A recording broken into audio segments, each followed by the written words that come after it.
পবিত্র করেন। আল্লাহর রাসূল বলল, তুমি পাপী, কিন্তু বাচ্চার তো কোনো পাপ নাই। মা বোনেরা দিলের কান লাগায় শুনেন, কোন পাপ মানুষকে শান্তিতে খাইতেও দেয় না। পাপের অপর নাম হলো মানসিক যন্ত্রণা। মহিলা আবার চলে আসছে আল্লাহর নবীর দরবারে বাচ্চা নিয়ে। হুজুর, এই দেখেন বাচ্চা, আপনি আমারে শাস্তি দেন, বাচ্চার ভালোবাসা আমারে দুনিয়ায় বাঁচায় রাখতে পারবে না। আল্লাহর রাসূল বলল, এতটুকুন দুধের বাচ্চা কে লালন পালন করবে, কে দুধ পান করাবে? যখন নিজের খাবার নিজে খাইতে পারবে তখন দেখা যাবে। যুবক এবার এই মহিলাটা বাচ্চা নিয়ে বাড়িতে চলে গেল। 2 বছর নিজের স্তন থেকে দুধ পান করাইলো। দুধ পান করানোর পর একদিন হাতে রুটি দিয়া দেখলো বাচ্চা নিজে ছিঁড়ে ছিঁড়ে খেতে পারে। দুধের বাচ্চা নিয়ে নবীর সামনে দাঁড়ায় বলতেছে, হুজুর আমারে শাস্তি দেন। এই 2টা বছর তার এক একটা রাত, এক একটা দিন, এক এক বছরের মতো অতিবাহিত হয়েছে। পুলিশ লাগে নাই, র‍্যাব লাগে নাই, থানা লাগে নাই, জেলখানা লাগে নাই, কোরআনের আইনই তার জন্য যথেষ্ট হয়ে গেছে, যথেষ্ট হয়ে গেছে। কোন বিবেকের তাড়নায় তাকে এত বড় বিশাল এক আল্লাহর বিধানকে মাথা পেতে মানার জন্য প্রস্তুতি গ্রহণ করিয়েছে? নিঃসন্দেহে মুমিনরা কখনোই গুনাহ নিয়ে কবরে যেতে পারে না। মুমিনদের গুনাহ হতে পারে, কিন্তু পাপ নিয়ে কবরে যায়, তওবা করে কবরে যায়। প্রিয় ভাইয়েরা আমার, 2 বছর পর বাচ্চা নিয়ে নবীর সামনে দাঁড়ায় বলল, দেখেন হুজুর, বাচ্চা নিজের খাবার নিজে খাইতে পারে, আমারে কবরের আযাব থেকে বাঁচান। শরীয়তের আইন আমার উপরে প্রয়োগ করেন। আল্লাহর হাবিব বলল, সাহাবায়ে কেরাম কে পারবে দুধের বাচ্চাটার দায়িত্ব নিতে? এই বাচ্চা তো এতিম হয়ে যাবে। আল্লাহর নবীর একজন সাহাবীর নাম হলো হযরত খালিদ বিন ওয়ালিদ রাদিয়াল্লাহু তাআলা আনহু। দাঁড়ায় বলল, ইয়া নবী আল্লাহ, আমার ঘরে আমার সন্তান আছে, আমার সন্তানের সাথে এই বাচ্চাটাকেও আমি লালন পালন করতে চাই। নবীজি বলল, আনা ওয়া কাফিলুল ইয়াতীম কাহাতাইনি ফিল জান্নাহ। কেউ যদি এতিমের লালন পালনকারী হয়, কেউ যদি এতিমের মাথায় হাত বুলায়া দেয়, কেউ যদি এতিমের প্রতি সহনশীল হয়, সহানুভূতি দেখায়, বিশেষ করে কেউ যদি এতিমকে লালন পালন করে, নবীজি বলেন, আনা ওয়া কাফিলুল ইয়াতীম কাহাতাইনি ফিল জান্নাহ। জান্নাতে এতিমের লালন পালনকারী আর আমি পাশাপাশি থাকবো, মাঝখানে পারিশন থাকবে না। এতিমের গার্জিয়ান হয়ে যান, এতিমের দায়িত্বশীল হন। প্রিয় ভাইরা আমার, এবার আল্লাহর হাবিব বলল, খালিদ বিন ওয়ালিদ, তুমি এই মহিলাটারে গর্তের ভিতরে রাইখা পাথর বেড়ে সবাই হত্যা করো। আল্লাহু আকবার বলেন। এটা কি নবীর আইন না আল্লাহর আইন? আল্লাহর আইন, কিচ্ছু করার নাই। আওয়াজ করবেন, ঈমান থাকবে না, বিনা দলিলে বেঈমান হয়ে যাবে। ঠিক না ব্যাঠিক? কোরআনের বিরুদ্ধে, ইসলামের বিরুদ্ধে, শরীয়তের বিরুদ্ধে যেই কথা বলুক, তখন কে নেতা, কে নেত্রী, কে ছোট, কে বড়, কিচ্ছু চিনব না, প্রকাশ্যে জিহ্বা টেনে ছিঁড়ে ফেলতে হবে। এটা আল্লাহর আইন, শরীয়তের আইন। প্রিয় ভাইরা আমার, বুক পর্যন্ত মহিলাকে ঘিরে চতুর্দিক থেকে পাথর নিক্ষেপ করা হয়। রক্ত ছিটকে গিয়ে খালিদ বিন ওয়ালিদের কপালে লাগছে। রক্ত যখন কপালে লাগলো, যুবক সাহাবী বলল, সি সি, নাপাক রক্ত আমার কপালে লাগছে। আল্লাহর হাবিব বলল, খালিদ, গালি দিও না, মহিলাটা আল্লাহর কাছে এত প্রিয় হয়ে গেছে, তার তওবা যদি মদিনায় ভাগ করে দেওয়া হয়, সব মানুষকে আল্লাহ মাফ করে দিবে। हर गोरी दे देने तू तैयार है, जो न मांगे उससे तू बेजार है। अतीना फी दारे दुनिया ना हसन, अतीना फी दारे उक़बा ना हसन। কার জন্য বাসায় যাবেন? ছেলেমেয়ের জন্য? 2 দিন পর তো এরাই আপনার জীবনের দুশমন হবে। কার জন্য দোকান খুলে নামাজের টাইমে বেচা বিক্রি করেন? স্ত্রীর জন্য? না 30 বছরের সংসার ভেঙে যায়। ঠিক না ঠিক? কাকে আপন মনে করেন? যাদেরকে আপন ভাবেন রব সিস্টেম ঘুরায় দিছে, চোখের সামনে দেখায়, এর এক সময় জীবনের সবচেয়ে বড় দুশ্মন হয়। যত দিন যাচ্ছে বৃদ্ধাশ্রমে মা বাবা বাড়তেছে। 17ই ডিসেম্বরে বয়ান করলাম চট্টগ্রাম রাঙ্গুনিয়ায়। মিথ্যা বললে আমার জিহ্বা আগুনের কেচি দিয়ে কাটা হবে। অনলাইনের যুগ, মিথ্যা বললে পাবলিকের জুতা খাওয়ার জন্য রেডি হয়ে থাকা লাগে। রাঙ্গুনিয়ায় ঢোকার আগে একটা এলাকার নাম হলো নওয়াপাড়া। তো সালাতুল জোহর আদায় করার জন্য একটা মসজিদে ঢুকলাম। তাকায় দেখলাম মসজিদের পাশে কয়েকটা বড় বড় বিল্ডিং। নামাজ শেষ হওয়ার পরে বের হইলাম, তাকায় দেখলাম এক মুরব্বি তসবিহ টিপতেছে। চোখের ভুরুগুলা সাদা হয়ে গেছে, চুল সাদা, দাড়িও সাদা। আমি তার সাথে সালাম দিয়া মুসাফা করলাম। প্রশ্ন করলাম, চাচা আপনি কি এই বিল্ডিং এ থাকেন নাকি? বলে হ্যাঁ। মাশাআল্লাহ, সুন্দর বিল্ডিং, আপনি একাই থাকেন এত বড় বাড়িতে? সে বলল, বাবাজি এটা বাড়ি না, এটা হলো বৃদ্ধাশ্রম, মানুষের জীবনের, বিশেষ করে অসহায়দের শেষ ঠিকানা। আমি বললাম, আপনি কি চাটগামি না ঢাকা? সে বলল, আমার বাড়ি ঢাকায়। আরে ঢাকার মানুষ চট্টগ্রাম থাকেন? বলে হুজুর আমার বাড়ি ঢাকার গুলশান 1-এ। গুলশান 1 তো আমি চিনি, জুমা পড়াই। কোথায় আপনার বাড়ি? গুলশান 1-এ। আমার বাড়ি লেকের পারে। কয়তলা বাড়ি? বলে আমার 7 তলা বাড়ি। আমি অবাক হয়ে তাকায় আছি, 7 তলা বাড়ির মালিক শেষ বয়সে বৃদ্ধাশ্রমে থাকে। হে যুবক, তুরুং বুরুং কইরো না, রক্ত গরম দেখাইও না। জীবনের মোড় কোথায় গিয়া থামবে, কোন ঘাটের পানি কই যায়, তুমি কিন্তু জানো না। বান্দা ভাবে একটা, হয় আর একটা। ঠিক না ঠিক? ভাবে একটা, সিচুয়েশন অন্য কিছু হয়ে যায়। আমি অবাক হয়ে গেলাম। চাচা আপনার কি বাপ মা ভাই বেরাদার আপনজন কেউ নাই? বলল, হুজুর আমার কেউ নাই, শুধু একটা ছেলে আছে। আমি বললাম, ছেলের নাম কি রাখছেন? কয় নাম রাখছে জুয়েল। নামটাও তো ভেজাল। তো নিজের ঘরে কেন থাকেন না? বলে মাঝে মাঝে আমার সন্তান আমার উপরে খেপে। শুধু তাই না, ঘরে আইসা মাঝে মাঝে ফ্রিজ ধইরা ঠেলে আর কয় রাস্তার মাঝখানে কা। তার মানে বোঝা গেল মস্তিষ্ক ঠিক নাই, বাবা খায়া মেন্টাল হয়ে গেছে। আমি আবার প্রশ্ন করলাম, সন্তান কি লেখাপড়া করে নাই? বলে ইংলিশ মিডিয়ামে পড়ছে, উচ্চ শিক্ষিত। জানতে জানতে জানতে জানতে জানোয়ার হয়ে গেছে। আমি অবাক হয়ে তাকায় রইছি। আমার মন চাইতেছিল তার সাক্ষাৎকারটা আমি ভিডিও করি, কিন্তু লজ্জার বিষয়, শিক্ষার জন্য আমি আপনাদেরকে শোনাইতেছি। আমি তাকে বললাম যে চাচা মনে কিছু নিয়েন না, নিজের ঘরে থাকতে পারেন না, খুবই কষ্টের বিষয়, থানায় মামলা করেন। কয় বাপ হইয়া ছেলের নামে মামলা করব, এটা তো আরো লজ্জা। রাত্রিবেলা আমার ছেলে বলে, পুরা বাড়িটা আমার নামে লেখা দাও। এরকম একটা আর দুইটা না, হাজার হাজার ঘটনা বাংলাদেশে ঘটতেছে। বাপ ব্যাংকার, কয়েক লক্ষ টাকা ব্যাংকে জমা ছিল। ছেলে মেয়েরা সকালেও পাও টিপে, রাইতেও পাও টিপে। বাপের পাও টিপে না, টাকার পাও টিপে।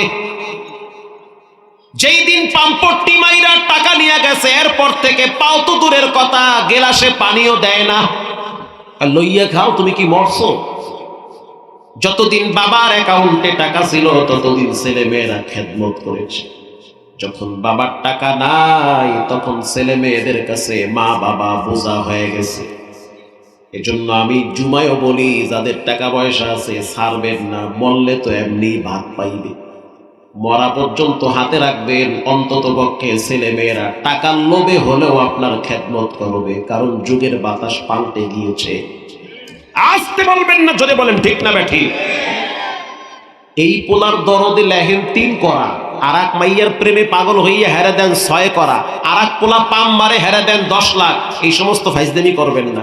টাকা যা আছে সব থাকবে, কামাই কইরা খাও। টাকা থাকা মানে শরীরের শক্তি। যদ্দূর অসুস্থ আছেন, টাকার গরমে এর চেয়ে বেশি সুস্থ থাকবে। টাকা পয়সা সব দিয়ে লেটায় পড়ছে, হুজুর পোলায় কথা হনে না। কেন হনে না? আপনি কিনলে কি আল্লাহর কথা হনেন নাই? আমি বললাম, চাচা মনে কিছু নিয়েন না, সকালবেলা সন্তানকে মসজিদ চিনাইছেন? কয় না, চিনাই নাই। আমি নিজেই তো মসজিদে যাই নাই, পোলা আবার চিনামু কেমনে? রাগ করবেন না, সন্তান কি কোরআন চিনে? বলে কোনো মতে আলিফ বা তা পারে। আমি আবার প্রশ্ন করলাম, চাচা রাগ করিয়েন না, মনে কষ্ট নিয়েন না, যেই মা বাবা সন্তানকে পশ্চিম চিনায় না, যেই মা বাবা সন্তানকে কোরআন চিনায় না, রব চিনায় না, রসুল চিনায় না, এক সময় দেখা যায় ওই সন্তান মা বাবাকে চিনতে চায় না। আসতে বলবেন না, জোরে বলেন। চিনতে চাবে না। আল্লাহর কসম 100 বার বললাম, আমি তার হাতে চুমা দিলাম। যখন চুমা দিলাম তখন আমি বললাম, আপনি আমার বাবার বয়সী বিদায় চুমো দিয়েছি, যদি আমার আব্বা হইতেন তাহলে আমি আপনার পায়ে চুমা দিতাম। এই শিক্ষা আমাকে কোরআন দিয়েছে, ইসলাম দিয়েছে, রসুল দিয়েছে। বড়কে সম্মান করো, ছোটকে স্নেহ করো, ঠিক না বেঠিক? এজন্য বারবার বলি, খবরদার, ছেলে মেয়ে লাইনচ্যুত হওয়ার আগে তাদেরকে দিন চিনান, ইসলাম চিনান, কোরআন চিনান। তাদের রক্ত, তাদের জীবন ব্যয় হবে ইসলামের জন্য। এই যে মুগদা মেডিকেলের পাশে নন্দীপাড়া, এটা তো ভিডিও হচ্ছে, মিথ্যা কইলে তো ফিরে খাওয়া লাগবে 10টা। এলাকার নাম নন্দীপাড়া, পাশে এলাকার নাম হইল খিলগাঁও, এর পাশে হইল মতিঝিল। কি ঝিল? মতিঝিল। আরো জোরে বলেন, কি ঝিল? নরমাল এলাকা না ভিআইপি? ভিআইপি এলাকা। ভিআইপি মানে ভিআইপি বাটাম। একটা প্রতিষ্ঠানে সকালবেলা মা বাচ্চা নিয়ে আসে। প্রিন্সিপাল স্যার বলল, হুজুর অবস্থা বড় খারাপ। প্রতিদিন সকালবেলা মা বাচ্চারে মাদ্রাসায় নিয়ে আসে। ঘটনাক্রমে একদিন আইসা বলতে আছে, হুজুর আমার ছেলে আমার গায়ে হাত দেয়, শুধু তাই না, ওর বাবার গায়ে মাঝে মাঝে রিমোট দিয়া বাড়ি মারে। উস্তাদ অবাক হয়ে গেল, 6 বছরের বাচ্চা মায়ের গায়ে হাত দেয়, বাবার গায়ে রিমোট দিয়া বাড়ি মারে, কি আজীব ব্যাপার। বাচ্চাটারে কাছে ডাইকা প্রশ্ন করলো, সন্তান নিজের হাতে মায়ের গায়ে হাত দাও, চরম বেয়াদবি। বাবার গায়ে রিমোট দিয়া বাড়ি মারো, চরম পর্যায়ের বেয়াদবি। কেন তুমি বাবার গায়ে হাত দাও, কেন মায়ের গায়ে হাত দাও? খোদার কসম, বাচ্চা বলল, উস্তাদ আমার মেজাজটা ঘরে গেলে গরম হয়ে যায়। আরে বলেটা কি? 6 বছরের বাচ্চার মেজাজ ঘরে গেলে গরম হয়ে যায়। উস্তাদ তাকে চিপস দিল, চকলেট দিল, দেওয়ার পরে বলল, বাবা সত্য করে বলো তোমার দাদা দাদি কোথায় থাকে? বাচ্চা বলল, উস্তাদ আমি আমার আব্বু আম্মুর মুখে শুনছি দাদা দাদি নাকি মাদ্রাসায় পড়ে। উস্তাদ অবাক হয়ে গেল, দাদায় না হয় মাদ্রাসায় পড়ে, মহিলা মানুষ বুড়ি দাদি কোন মাদ্রাসায় পড়ে? ঠিক না বেঠিক? উস্তাদ বলল, সেই মাদ্রাসা কোথায়? বলে গাজীপুর হোতাপাড়া। উস্তাদ জিজ্ঞেস করলো, তুমি তো বাংলা দেখা দেখা পড়তে পারো, আমাদের মাদ্রাসার নাম কি? বলে মার্কাজ। তোমার দাদা দাদি যেই মাদ্রাসায় পড়ে বলো সেই মাদ্রাসার নাম কি? বলে মাদ্রাসার নাম হইল বয়স্কদের পুনর্বাসন, তার মানে হলো বৃদ্ধাশ্রম। উস্তাদ চেহারে বসা ছিল, মনে হচ্ছে নিচে পড়ে যাচ্ছে। নিজের মা বাবারে বৃদ্ধাশ্রমে পাঠাইয়া সন্তানকে আলেম বানাবার চিন্তা করা বোকামি ছাড়া কিছুই না। উস্তাদ বলল, বাবা তুমি কি দাদা দাদি দেখার জন্য যাও? বাচ্চা বলল, উস্তাদ দেখার জন্য যাই, কিন্তু আমার দাদি শুধু কাঁদে। দাদির কাছে বসলে দাদি আমারে খালি জিজ্ঞেস করে, তোমার মাথায় তেল কে লাগায় দিছে নাতি? তখন আমি দাদিরে বলি, না দাদি আমার মাথায় তেল লাগায় দিছে আমার আম্মু। আমার দাদি আবার জিজ্ঞেস করে, নাতি এত সুন্দর জামাটাকে পরিষ্কার করে দিয়েছে? বলে আমার মা। আমার দাদি আবার প্রশ্ন করে, নাতি সকালবেলা নাস্তা খাইছো? কয় খাইছি। কে বানাইছে? কয় আমার মা বানাইছে। উস্তাদ আমার দাদি শুধু কাঁদে, আবার জিজ্ঞেস করে, তোমার পায়ের জুতাগুলা অনেক সুন্দর, এত পরিষ্কার কে করছে? কয় আমার আম্মু। তোমাদের ঘরে তো এসি আছে। দাদু বলে আমাদের ঘরে এসি আছে, সুন্দর রুমে সুন্দর এসি, কারেন্ট না থাকলে গরম লাগে না। তখন ওস্তাদ আমি আমার দাদিরে বলি, কারেন্ট না থাকলে গরম লাগলে আমার আম্মু বাতাস করে আমার। ওস্তাদ তখন আমার দাদিরে দেখি চোখের পানি দিয়া বুক ভিজায় ফেলাইতেছে, আর বলতে আছে, নাতি এমন একটা দিন ছিল যেই দিন আমি তোমার বাবার মাথায় তেল লাগায় দিতাম। তোমার আব্বা তোমার মতো ছোট ছিল, তোমার বাবার মাথায় চিরুনি দিয়ে আশ্রাইতাম। তোমার আব্বার দামি জুতাগুলো আমি আমার আঁচল দিয়া পরিষ্কার করতাম। এখন যেমন তোমার মায়ের কাছে তুমি ছোট, এক সময় তোমার আব্বা আমার কাছে ছোট ছিল। ঘরে ভালো খাবার পাকাইলে আমি খাইতাম না, রাইখা দিতাম তোমার আব্বুর জন্য। শুধু তাই না, তোমার আব্বুরে প্রতিদিন আমি পাখা দিয়া বাতাস করে করে করে করে ঘুম পাড়াইতাম, কারণ তখন তো আর কারেন্টও ছিল না, এসিও ছিল না। ওস্তাদ আমি আমার দাদুর কাছে যাইতাম, বৃদ্ধাশ্রমের ভিতরে অনেক বড় এরিয়া, পুকুর আছে, মাছ চাষ হয়। বয়স্ক মানুষগুলা বিকাল বেলা সেখানে ছিপ দিয়া মাছ ধরে, একটা কাজের ভিতরে থাকে। আমি আমার দাদুর কাছে যখন যাই, আমার দাদু সব সময় চেহারা অন্ধকার করে রাখে। আমার দাদু প্রায় বলে, আমার হয়তো দুনিয়ার থেকে বিদায়ের সময় হয়ে গেছে। আমি যদি মারা যাই, আমার লাশ যেন তোমার আব্বা না দেখে, তোমার আব্বা যেন আমার চেহারাটা না দেখে। আমি আমার জীবন যৌবন পুরাটাই তোমার আব্বার পিছনে ব্যয় করছি। এখন তোমার আব্বা অনেক বড় অফিসার হয়ে গেছে, প্যারাডো গাড়ি নিয়ে ঘুরে, স্পেশাল বিশাল ফ্ল্যাট নিয়ে চলে, ওখানে এসি লাগায়া বড় আরামে থাকে। আমরা ঘরে থাকলে নাকি তার গেস্ট আসলে সমস্যা হয়। আমরা বিছানায় প্রস্রাব পায়খানা করে দিলে পরিষ্কার করার মানুষ নাই। আমাদের মৃত্যুর পরে তোমার আব্বা যেন জানাজা পড়তে না আসে। নাতি তুমি বড় হইলে জানাজা তুমি পড়াবা। ওস্তাদ অজর ধারায় কাঁদতেছে আর বলতেছে, আহ এটা কেমন মা বাবা, নিজের আব্বা আম্মারে বৃদ্ধাশ্রমে থাইকে রাইখা বউ বাচ্চা নিয়ে বড় আরামে চলে, আরামে খায়। এবার ওস্তাদ বলতে আছে, সন্তান আগে তুমি তোমার মায়ের কয়বার মারতা? কয় একবার মারতাম। কয় এখন থেকে 3 বার মারবা। আসতে বলবেন না, জোরে বলেন। সকালে একবার বাটাম দিবা, দুপুরে আর একবার দিবা, সন্ধ্যায় আর একবার মারবা। তোমার আব্বারে টিভির রিমোট দিয়া মারতা, বলে মাঝে মাঝে বাড়ি মারতাম। কয় এখন পুরো টিভিটা উড়াইয়া মাথায় মারবা। যেই ঘরে মা বাবার থাকার জায়গা হয় না, ওই ঘরটা তো মাটির সাথে গুড়ায় দেওয়া দরকার, ঠিক না ভাই? ঠিক। কামা তাদিনু তুদানু, যেমন কর্ম তেমন ফল। বাচ্চার মাকে ডেকে বলল, ম্যাডাম রাগ কইরেন না, এখন তো পাখা দিয়া বাড়ি মারে, 2 দিন পরে রড দিয়া পোলায় কিন্তু মাথায় বাড়ি দিবে।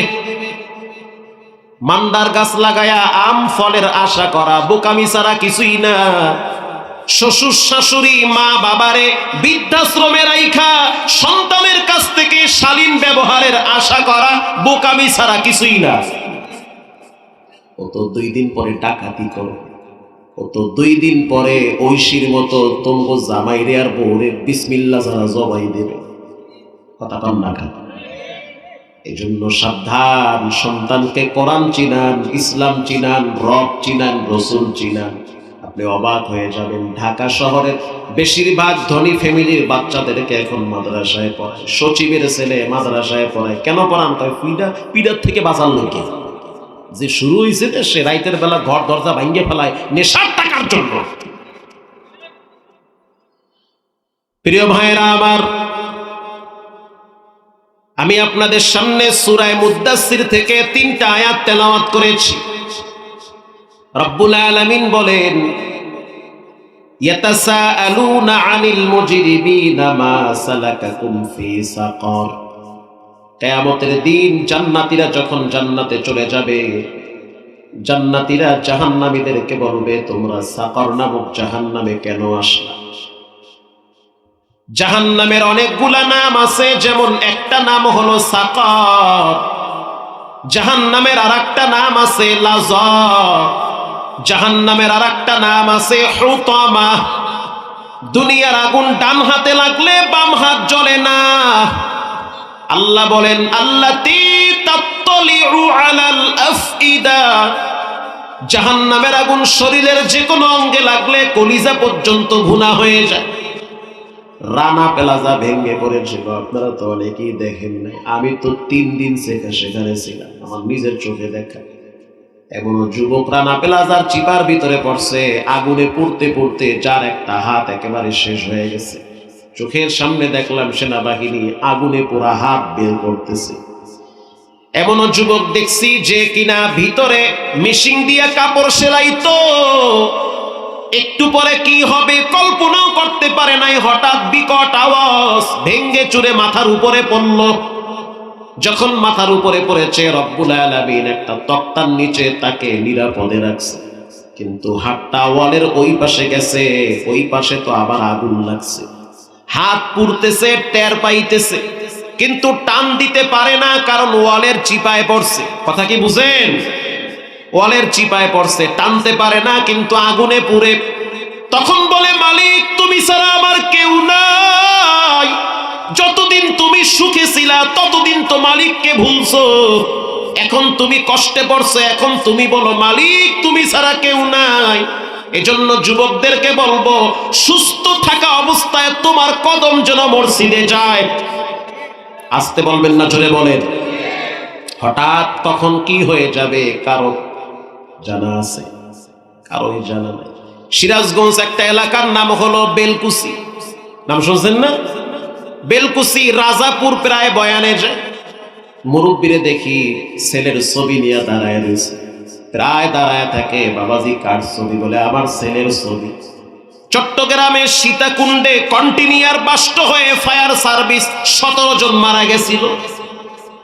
ওই ফায়ার সার্ভিস কর্মীদের ভিতরে আমার ছেলে ছিল। হুজুর আগুনে পুড়তে পুড়তে পুড়তে পুড়তে চেহারা কালা হয়ে গেছে।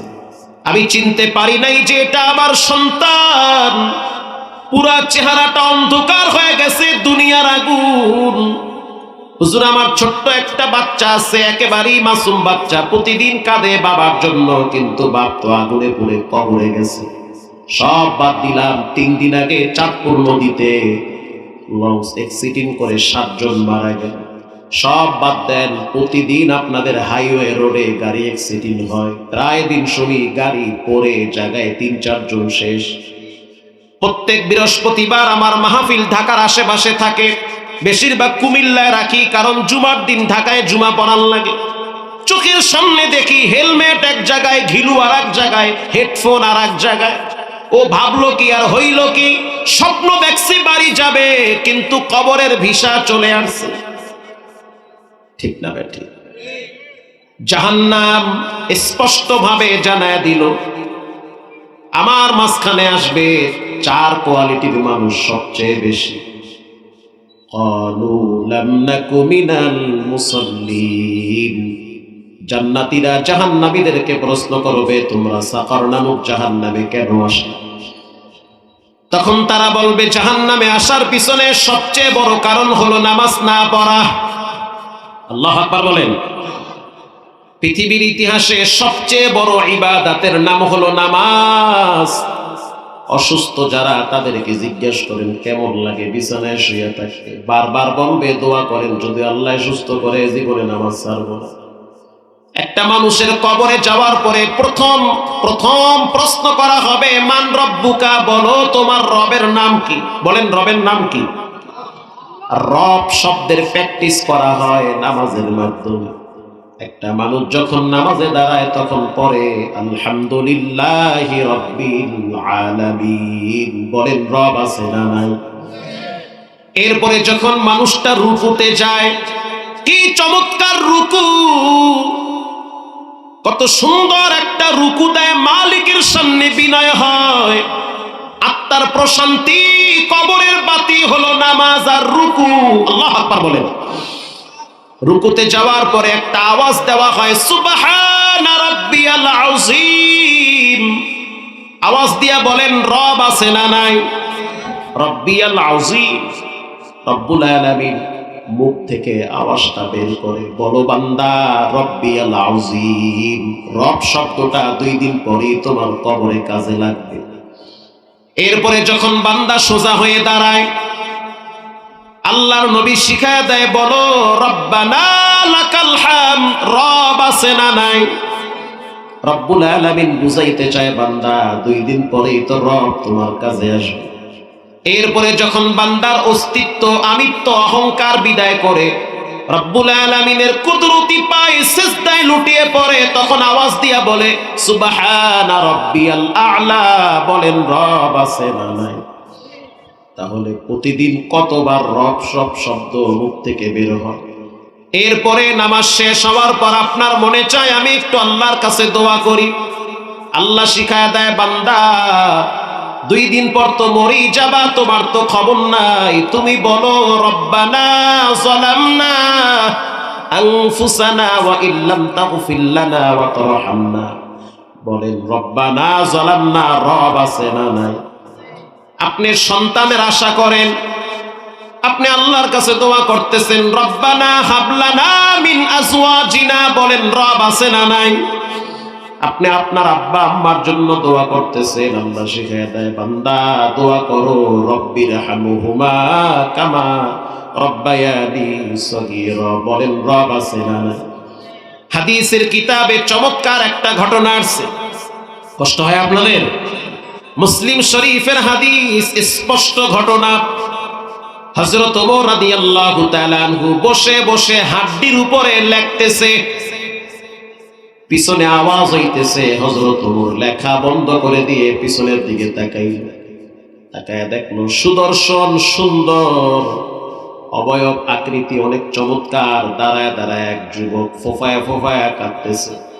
হযরত ওমর রাদিয়াল্লাহু তাআলা আনহু প্রশ্ন করলো, মা ইউবকিকা ইয়া শাবাব, কেন কাঁদো?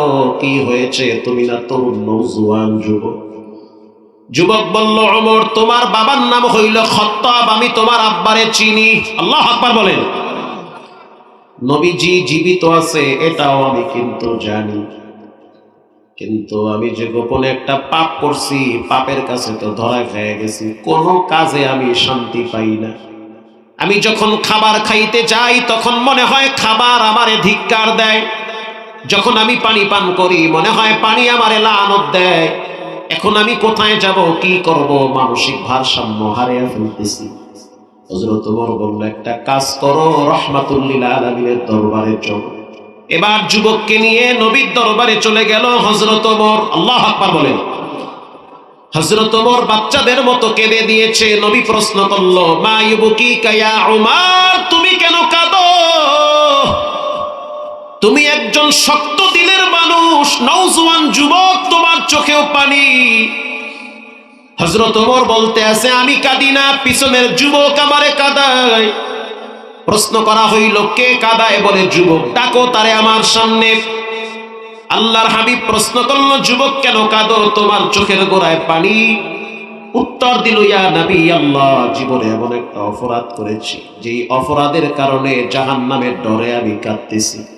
কবরের আযাবের ভয় আমাকে ভীত সন্ত্রস্ত করে ফেলেছে। আল্লাহর হাবিব প্রশ্ন করলো, তোমার বিশাল বড় পাপ, এটা কি আসমানের চেয়েও বড়? উত্তর আসলো, আসমানের চেয়েও বড়। প্রশ্ন করা হইল, তোমার পাপ কি বিশাল সমুদ্রের চেয়েও বড়? বলে হ্যাঁ। নবী আবার প্রশ্ন করলো, তোমার পাপ কি আল্লাহর দয়া মায়ার চেয়েও বড়? যুবক বলল, আল্লাহর দয়া মায়ার চাইতেও আমার পাপ অনেক বড় হবে। নবীজি বলল, হাল আশরাকতু বিল্লাহ, তুমি কি হত্যা করছো কাউকে? মানুষ খুন করছো? কয় না, খুন করি নাই। হাল কাতালতু নাফসিক, তুমি কি মানুষ হত্যা করেছো? বলে না। আল্লাহর সাথে শিরিক করছো? বলে না, করি নাই। নবী আবার প্রশ্ন করলো, তাহলে বলো তুমি এমন কি অপরাধ করেছো? যুবক বলল, রাহমাতুল লিল আলামিন, আমার পাপ হইল আমি গোপনে গোপনে মানুষের কাফন চুরি করে বাজারে বিক্রি করি। নবীজি বলল, জীবিত মানুষের না মৃত মানুষের? যুবক বলল, হুজুর লজ্জার কথা, মৃত ব্যক্তিদের কাফন চুরি করে বাজারে বিক্রি করি। ঘটনাক্রমে আমি শুনতে পাইলাম মদিনার একজন সুন্দরী সুশ্রী নারী মারা গেছে। আনসারী মহিলার কবরের পাশে দাঁড়াইছি, দাঁড়াবার পর আমি চিন্তা করলাম কেউ নাই, দরওয়াজা সবাই বন্ধ, সবাই তো ঘুমায়। আমি এবার সেই কবর খনন করে লাশ বের করেছি। সুন্দরী নারীর শরীর থেকে কাপড় সরাইছি। কাপড় সরাবার পর আমার ভিতরে শয়তানি চলে আসছে, খাহেসাত চলে আসছে, নফসে আম্মারা জাগ্রত হয়েছে।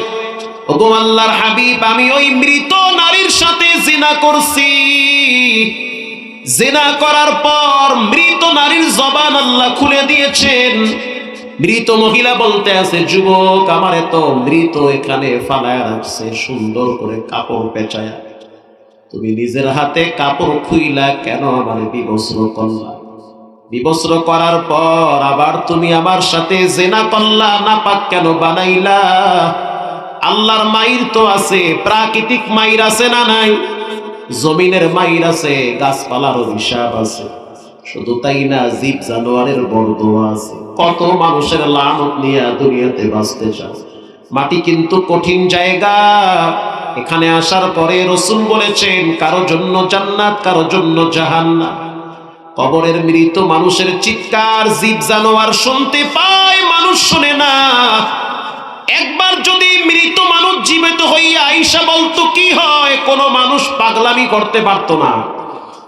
পরকালের জন্য ব্যস্ত হয়ে যেত, আখিরাতের পুঁজি অর্জন করত।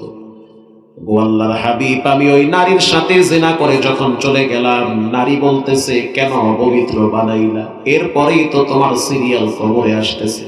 হুজুর, আমি ঘুমাইতেও পারি না, খাইতেও পারি না, লজ্জার কথা কাকে বলবো? মনে হচ্ছে রাত্রিবেলা আমার মাথার উপরে কে যেন পাহাড় দিয়া চাপা দিয়া রাখে।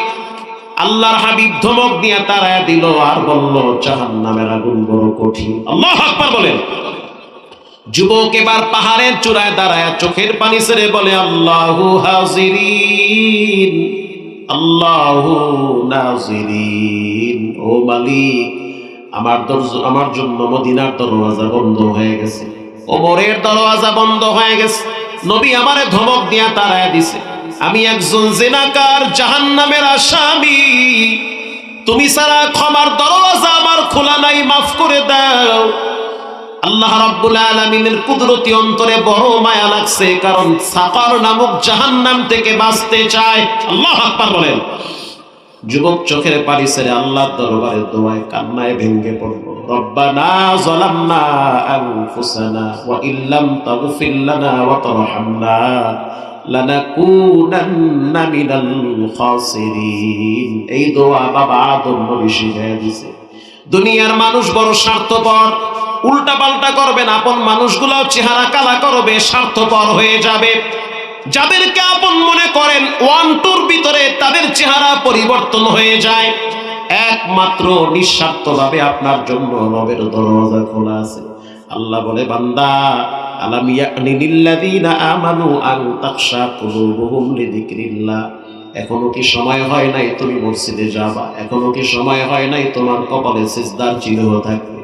এখনো কি সময় হয় নাই তোমার কলিজার ভিতরে মৃত্যুর ভয় ছটফট করবে? এখনো কি সময় হয় নাই তোমার কদমগুলো তাহাজ্জুদের টাইমে দাঁড়াবে? এখনো কি সময় হয় নাই গুনাহ ছেড়ে দিবে?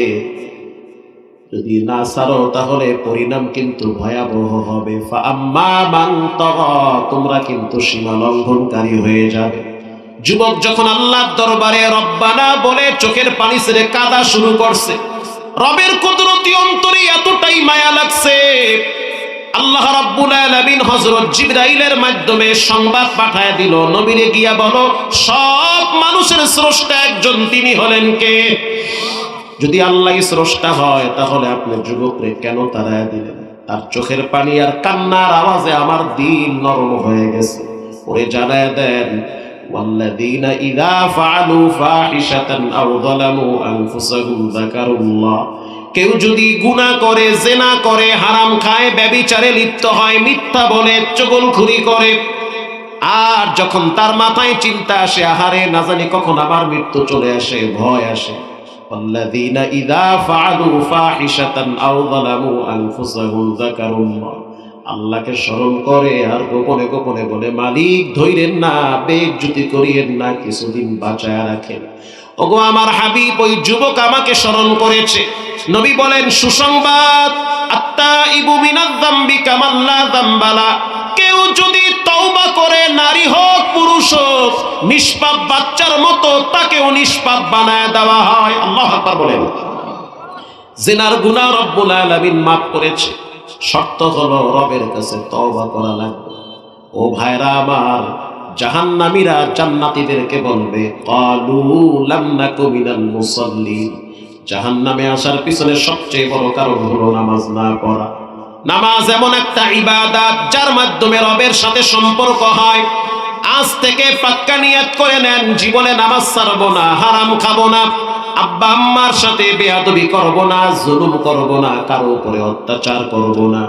দিলটা যদি ভালো হয়, তওবার নিয়াইতে দুইটা হাত আল্লাহকে দেখায়া দাও। নারায়ে তাকবীর। রব্বুল আলামিন হাতগুলো কবুল করে নেন, জীবনে বারবার মক্কা মদিনা জিয়ারতের তৌফিক দান করেন। বলেন আমিন। আরো জোরে বলেন আমিন। বাংলাদেশের একটা প্রসিদ্ধ জেলার নাম হইল ভোলা। একদিন ঘুরতে যাইয়েন ভোলা। কিলা? আরো জোরে বলেন ভোলা। এই ভোলায় গেলে দেখবেন ফজরের টাইমে 1 2 3 কাতার পুরাটাই যুবকদের দখলে। শীত যত বাড়ে ভোলা অঞ্চলে মুসল্লি তত বাড়ে। ভোলার ভিতরে 3টা দ্বীপ আছে। একটা দ্বীপের নাম হলো মনপুরা। বলেন কি পুরা? মনপুরা। এটা সাগরের ভিতরে আরেক জগৎ, চতুর্দিকে পানি, মাঝখানে একটা দ্বীপ, এটাকে বলা হয় মনপুরা। এই মনপুরায় যদি আপনি যান, দেখবেন সুবহানাল্লাহ, ম্যাক্সিমাম মসজিদগুলায় ফজরের টাইমে ছোট ছোট বাচ্চা দিয়া ভরা থাকে। মানে ওই দেশের নারী পুরুষদের অভ্যাস হলো ফজরের টাইমে ঘরে কোনো পুরুষ থাকতে পারবে না, ছোট হোক বড় হোক, সব মসজিদে যাওয়া লাগবে। এই জন্য আল্লাহ তাআলা শত শত বছর ধরে সমুদ্রের মাঝখানে তাদেরকে রিজিক দিয়া বাঁচায় রাখছে, আরামে চলতেছে। চতুর্দিকে পানি, মাঝখানে একটা চরের নাম হইল ভোলা, চতুর্দিকে পানি। কত বড় নদী, 3 ঘন্টা লাগে নদী পার হইতে। তাহলে বুঝেন নদীটা কত বিশাল বড় নদী। স্পিরিট বোটে 1 ঘন্টা লাগে এই পার থেকে ওই চরে যাইতে। হাজার হাজার মানুষের বসবাস। আল্লাহর দয়ায় সেখানে একবার গেছি ওয়াজে, অনেক মানুষ, ভোলায় যত লোক ছিল সবই মনে হয় আয়া পড়ছে। তো বয়ানের পরে ফজরের টাইমে যখন মসজিদে গেলাম, আইরে সুবহানাল্লাহ, মসজিদে পা রাখার জায়গা নাই। পিছনে বারান্দায় দেখি ছোট ছোট বাচ্চা দ্বারা পুরা বারান্দা ভরে গেছে। শীতের ভিতরে কাফের ছোট ছোট বাচ্চা। আমি হাজী সাহেবকে বললাম, হাজী সাহেব, এত যুবক মসজিদে আসলো, এই সিস্টেম কেমনে চালু হইল? তিনি বলল, হুজুর, মাহফিল পরিচালনা করার জন্য কমিটি আছে না নাই? আছে না? মসজিদ নির্মাণের জন্য, পরিচালনার জন্য কমিটি নাই? তো ফজরকে নিয়ন্ত্রণ করার জন্য, ফজরের নামাজে মসজিদে আনার জন্য আমরা একটা কমিটি গঠন করছি। জুমার দিন খতিব সাহেব দাঁড়ায় বলল মসজিদ কমিটিদেরকে নিয়ে যে ফজরের টাইমে দায়িত্ব পালন করবে, কারা কারা মসজিদে আসে, কারা কারা আসে না, লিস্ট করবে। যারা আসে না তাদেরকে বুঝাবে যে ফজরের টাইমে ঘরে ঘুমায় থাইকো না, কারণ ফজরের বাতাস মুমিনের জন্য নেয়ামত হয়ে দাঁড়ায়, আর মুনাফিকের জন্য বিষাক্ত হয়। ফজর পড়ে না, কষ্ট লাগে। আর ফজরের সময় রাসূলুল্লাহ দোয়া করেছেন রিজেকে বরকতের জন্য। তো ঘটনাক্রমে সভাপতি, সেক্রেটারি, ক্যাশিয়ার, এই পদগুলো আমরা বন্টন করতেছি। তো আমরা বললাম সভাপতি কে হবে? 19 বছরের যুবক দাঁড়ায় বলল, আমাকে দায়িত্ব দেন, আমি প্রতিদিন ফজরে আসব আর সভাপতির পদ পালন করব। আল্লাহু আকবার বলেন। আমি বললাম ক্যাশিয়ার কে? হুজুর, ক্যাশিয়ারের বয়স মাত্র 14 বছর, ক্লাস 6 না 7 পড়ে। সেক্রেটারির বয়স মাত্র 19 না 18 এরকম বলল। মানে সবগুলা 20-এর নিচে। এরা হইল কমিটি। ফজরের টাইমে দেখি প্রথম কাতারে সব বয়া রয়েছে। মারহাবা বলেন। আমারে ঘটনা শোনাইতেছে সভাপতি সাহেব যে, হুজুর, মজার একটা কথা শোনেন। ফজরের টাইমে যারা আসে না আমরা তাদের বাড়িতে যাই। আমি নিজে না গেলেও এই যুবকরা যায়, ওরা গেলে অববয়সী যারা আছে ওরা লজ্জায় করে মসজিদে আয়। ঠিক না বেঠিক? ঘটনাক্রমে একদিন মসজিদের এই ফজর কমিটির একজন সদস্য মসজিদে আহে নাই। শীতের মধ্যে চিন্তা করছে ঘরে ঘুমায় থাই। নাম হয়েছে মানিক মিয়া। কি মিয়া? মানিক। মানিক ভাই ঘুমাইতেছে ফজরের টাইমে। শীতের যে পাওয়া, এই যে দেখেন না, হাত পা সব বরফ হয়ে গেছে গা। আপনাকেও কষ্ট হইতেছে, বুঝতেছি, রাইতে একটু বেশি হয়েছে, আর 5টা মিনিট টাইম দেন আমাকে। তো ফজরের টাইমে মানিক ভাই চিন্তা করলো আজকে আর মসজিদে না যাই, যেই কুয়াশা আর যেই শীত আর যেই বাতাস, কম্বলের নিচেই তাহাজ্জুদ পড়ি, যা আছে কথা। কিন্তু মহিলারা যারা দিনদার নামাজ পড়ে তারা কিন্তু শীত টিট মানে না, ফজরের টাইমে ঠিকই উঠে। কথা কন না কা? আপনার মা, আমার মা, আপনার খালা, আমার খালা ফজরের টাইমে ঘুমায়, যত শীত হোক তারা উঠবেই, ঠিক না বেঠি? তো মা যখন নামাজের জন্য দাঁড়ায়, সাধারণত মায়ের দেখা দেখি বাচ্চাও দাঁড়ায় যায়। তো মানিক ভাই শুধু একটাই মেয়ে, ছোট্ট মেয়ে, মাত্র 5 না 6 বছর বয়স। তো মা যখন নামাজের জন্য রেডি হয়েছে, বাচ্চাও নামাজের জন্য রেডি হয়ে গেছে। স্ত্রী বারবার বলছে তুমি মসজিদে যাও, কয় না আজকে যাবো না, ওরা টের পাইবে না যে আমি আজকে ঘুমাইতেছি, আমি ঘুমাইতে থাকি। আচ্ছা ঠিক আছে ঘুমাও, কিন্তু মনে হচ্ছে না পরিণাম ভালো হবে। পোলাপান যদি আইয়া পরে লজ্জার ব্যাপার, মহল্লার সবাই জানবে মানিক মিয়া মসজিদে যায় না, পোলাপান আইসে ধরতে।